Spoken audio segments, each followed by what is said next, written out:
Selamat datang kembali di channel Oyen GG.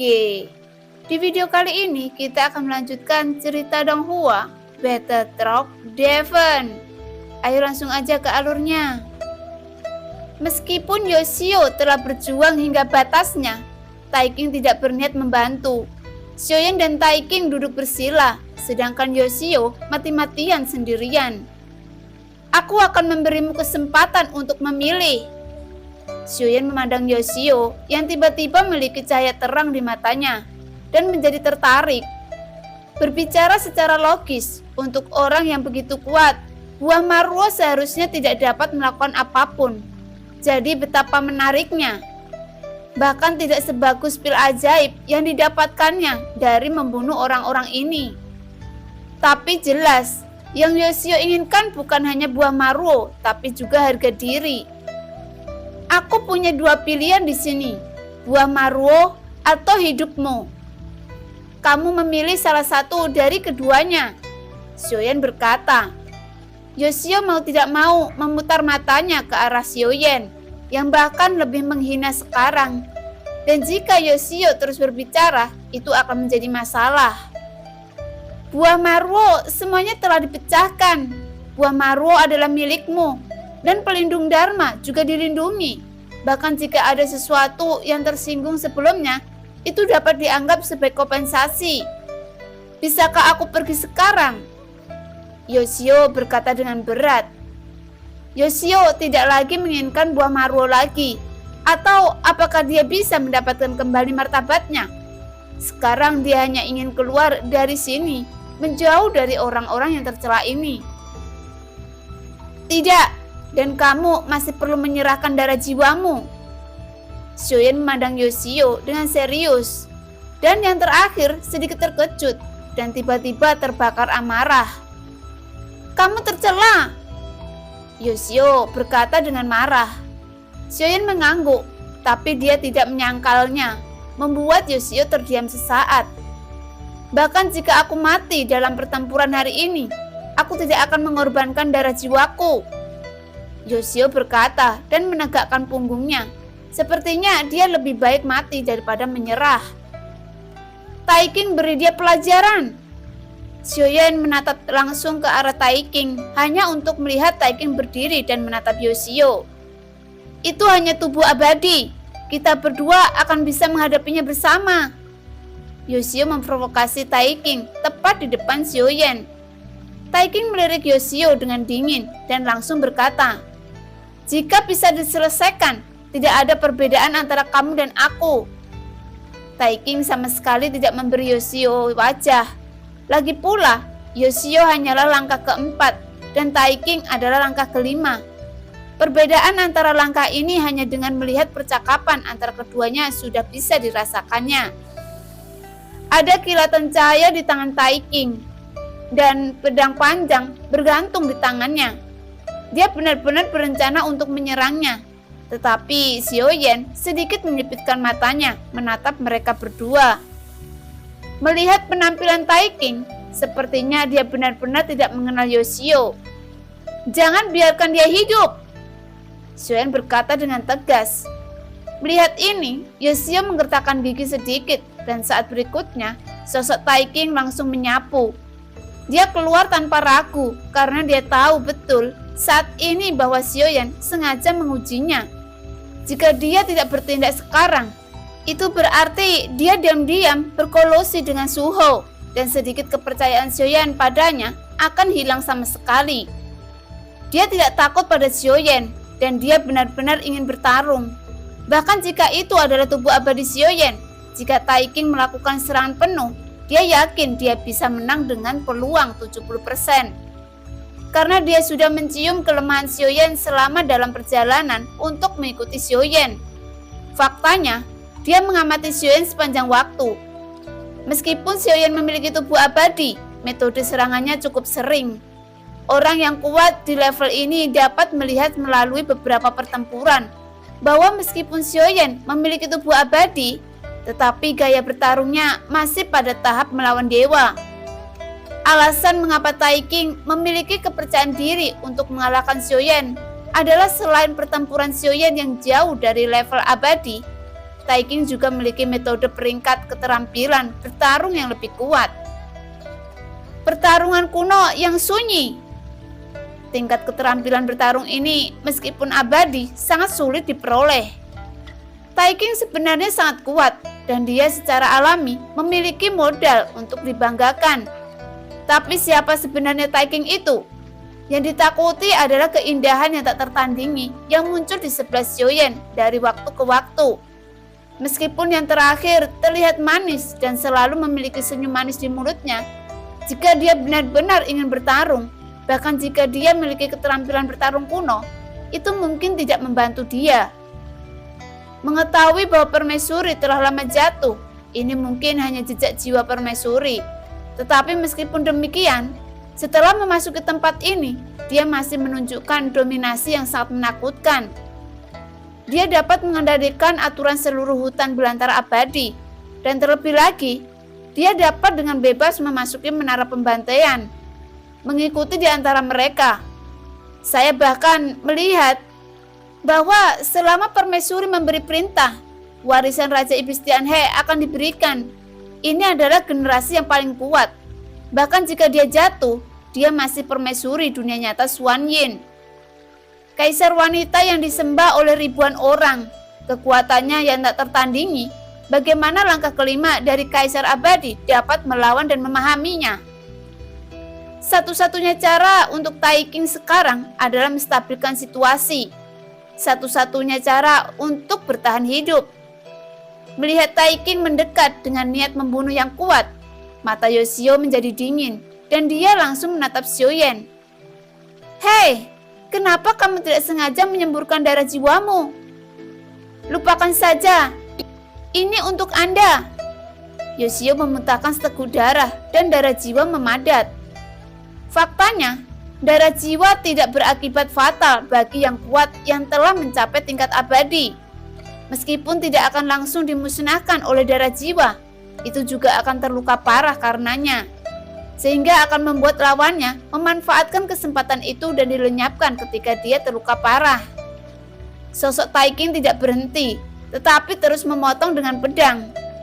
Yoshio kaget dan buru-buru memadatkan pedang cahaya di tangannya, dan kekuatan keabadian melonjak keluar. Pedang selalu di tangannya. Taiking adalah langkah kelima, dan Yoshio adalah langkah keempat. Meskipun ada perbedaan satu langkah, jelas tidak realistis bagi Taiking untuk membunuh Yoshio dengan satu pedang. Dan Yoshio jelas lebih baik dari Taiking dalam hal ilmu pedang. Duar. Tapi karena Taiking adalah langkah kelima, saat kedua pedang bertabrakan dengan keras, Yoshio jelas masih dikalahkan oleh Taiking dan dia kaget. Apakah Anda akan memaparkan di wajahku? Yoshio memarahi dengan marah.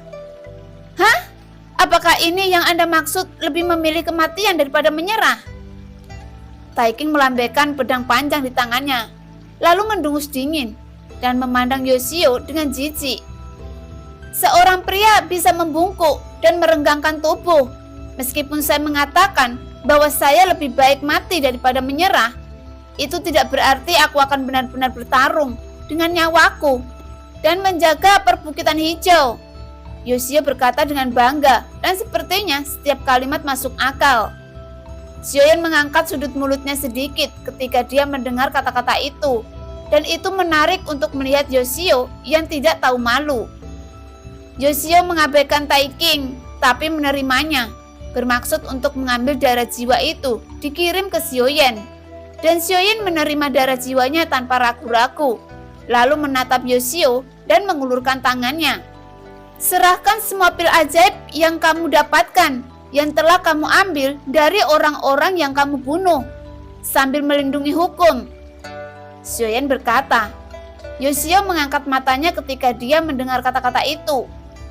Aku melakukan yang terbaik untuk mendapatkan ini. Jangan pergi terlalu jauh, kalau tidak. Suara Yoshio belum selesai, hanya untuk melihat bahwa darah jiwa yang baru saja dia kirim langsung terbungkus bola api di telapak tangan Xiaoyan di depannya. Melihat ini, Yoshio tidak berani ragu, mengeluarkan semua pil ajaib yang didapatnya dan mengirimkannya ke Xiaoyan dengan hormat. Dia memandang Xiaoyan dengan senyum di wajahnya, tetapi di mata Xiaoyan, senyum ini penuh dengan pisau yang ingin mencapik-capiknya. Jika Anda mengikuti bos besar, Anda bisa mendapatkan bagian dari kue. Ini bagus. Ketika Anda bertemu dengan bos besar dengan sifat tercela, Anda akan menyerahkan semua uang yang Anda dapatkan, dan Anda tidak akan meninggalkan setetes pun air. Yoshio merentangkan tangannya dan memutar matanya ke langit. Tunggu sebentar, kata Xiaoyan lagi. Di mana cincin di tangan mereka?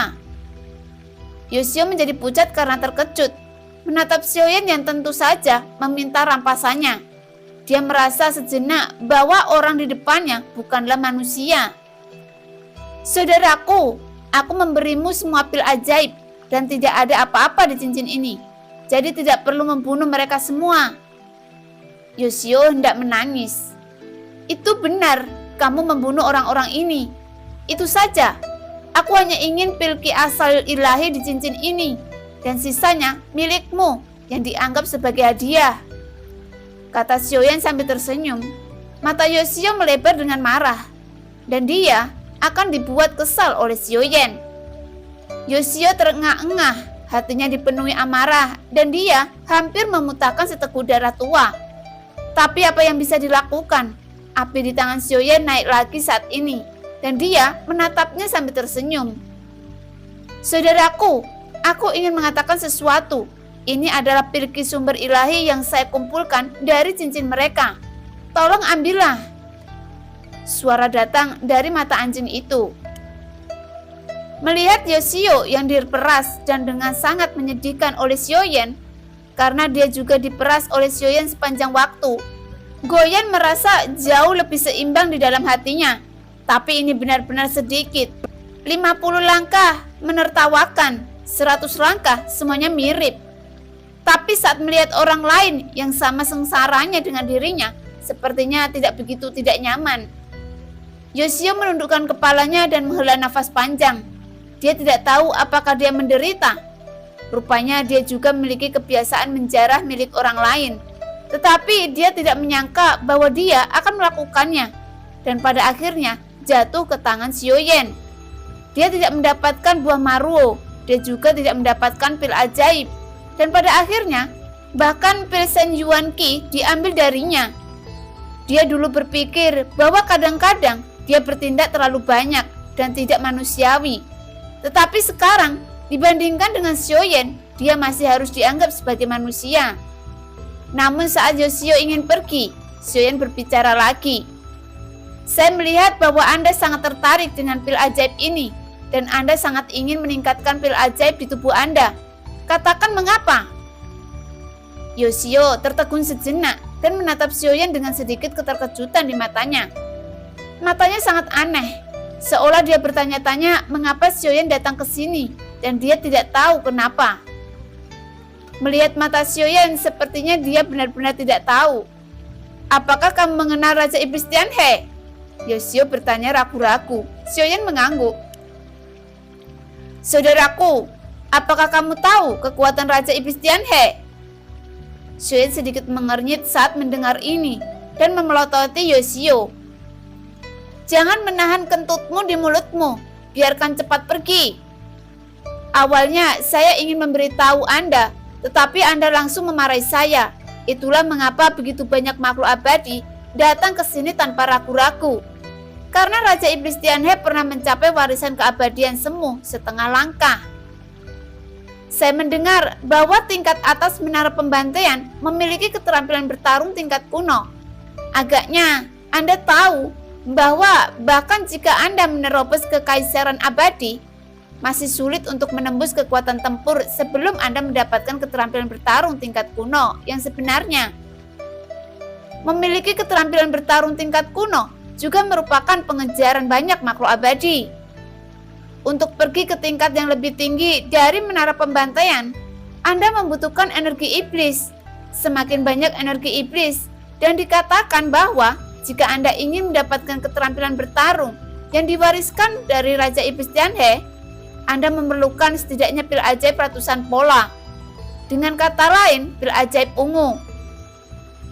Hidup saya ada di tangan saudara, dan saya akan memberitahu Anda bahwa meskipun saya adalah langkah keempat, saya tidak memiliki keterampilan bertarung tingkat kuno di tangan saya. Dengan cara ini, jika saya menghadapi langkah keempat yang sama abadi pada saat itu, dengan keterampilan bertarung kuno, saya dapat memiliki hak mutlak untuk berbicara.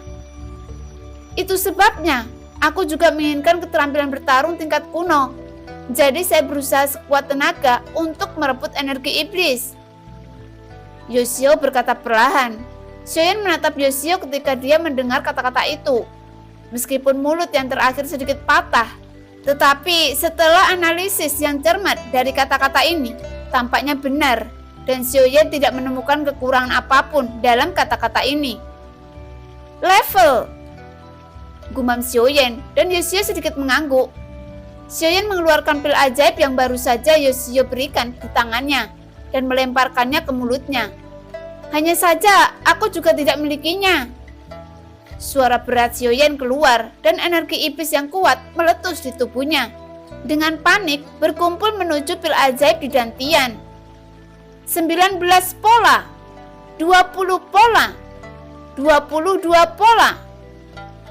Garis pola pada pil ajaib merah di dalam tubuh terus memadat, dan orang bisa merasakan bahwa energi iblis yang terkandung dalam pil ajaib itu meningkat dengan cepat.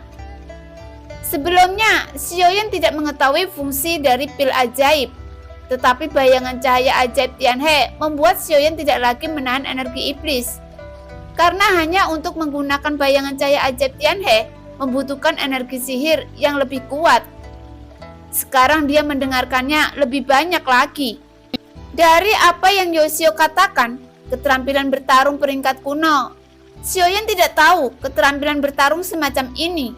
Apakah itu ada di lapisan, tapi setidaknya dengan kekuatan saat ini, pagoda kekosongan roh tidak akan memberinya keterampilan bertarung dari tingkat kuno. Zantua, apakah ada keterampilan bertarung tingkat kuno yang sunyi di tingkat keterampilan?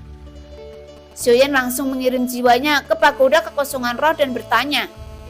Di tingkat keterampilan, Yang Mulia telah meninggalkan banyak keterampilan bertarung, tetapi yang terkuat dari keterampilan bertarung ini tetap berada di tingkat atas, dari tingkat keberuntungan. Keterampilan bertarung tingkat kuno tidak dapat dipertahankan dalam bentuk slip giok. Jadi bahkan jika Anda ingin menyimpannya, Anda tidak dapat melakukannya.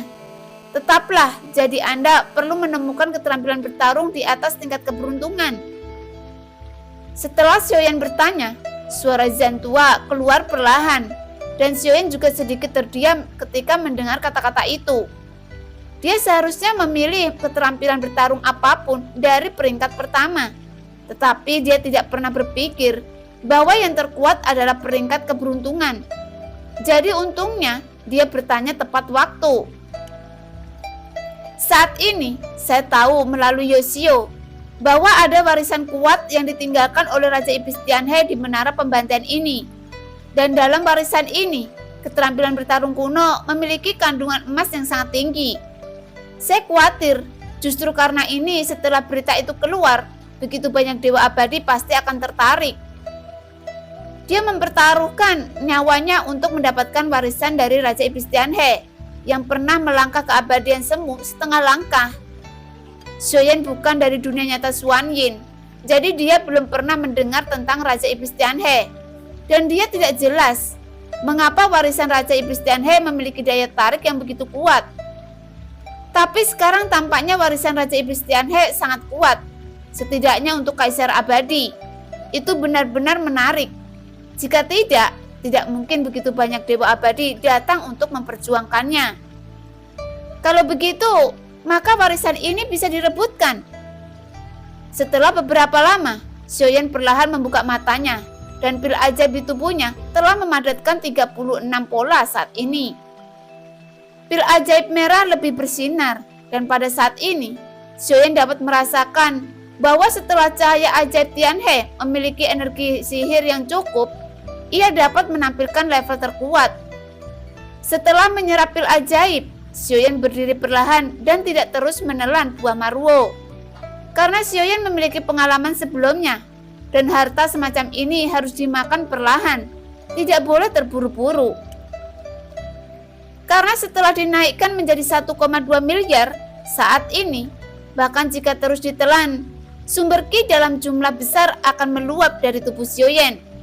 Dan efisiensi kondensasi sumber Qi dan bintang telah mencapai kemacetan.